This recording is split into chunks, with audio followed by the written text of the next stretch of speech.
नमस्कार, मैं हूं आपके साथ अनुष्का। आइए बढ़ते हैं आज की खास खबर की ओर।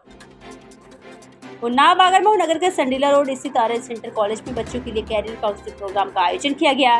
मुख्य रूप से कक्षा 10वीं और 12वीं के बच्चों के द्वारा प्रतिभाग किया गया। कार्यक्रम की शुरुआत सरस्वती वंदना कर दीप प्रज्वलित करके किया गया।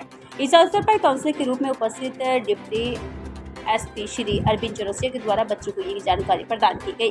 कक्षा 12वीं के बाद वे किन किन क्षेत्रों में भविष्य बना सकते हैं, उन्होंने इंजीनियर, मेडिकल, सिविल सर्जन सहित अन्य क्षेत्रों के बारे में बच्चों को बताया और बच्चों की विभिन्न प्रश्नों का समाधान दिया। इस अवसर पर प्रबंधक रिजवान अहमद ने बताया है कि अपने बच्चों को उनके चुने हुए कैरियर पथों को तलाशने एवं उनमें उत्कृष्टता प्रदान करने के विदित अवसर प्रदान करने के लिए प्रतिबद्ध है।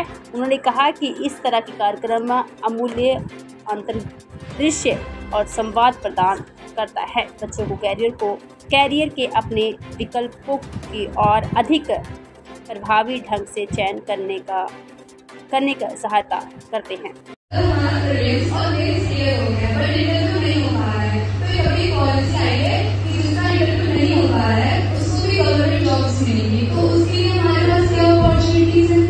क्यों सोचते हो ये सब नेगेटिव साइड?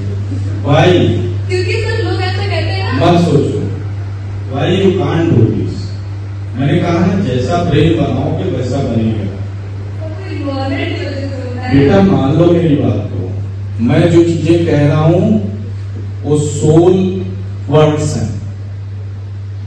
उसके लिए आप कुछ और मत सोचिए। मैं बहुत एक्सपेरिमेंट कर चुका हूँ, इतना बड़ा हुआ हूँ तो बहुत सारे कंपटीशन देख चुका हूँ।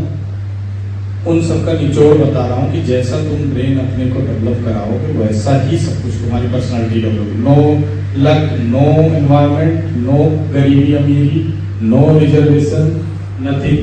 केवल आपके पास आप अपने ब्रेन को किस लेवल तक के लिए चुनौती देते हो, जैसा डेवलप करोगे वैसा बनेगा।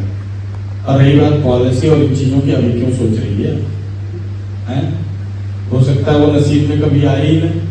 मेरे तो एक भाई साहब है, वो आईएएस का इंटरव्यू दे के भी पीसीएस में बाद में उनका ऑडिटर हो गया तो उस पर चले गए, लेकिन मुझे तो नहीं दिखा उनको कभी कि कोई अपॉर्चुनिटी आई हो।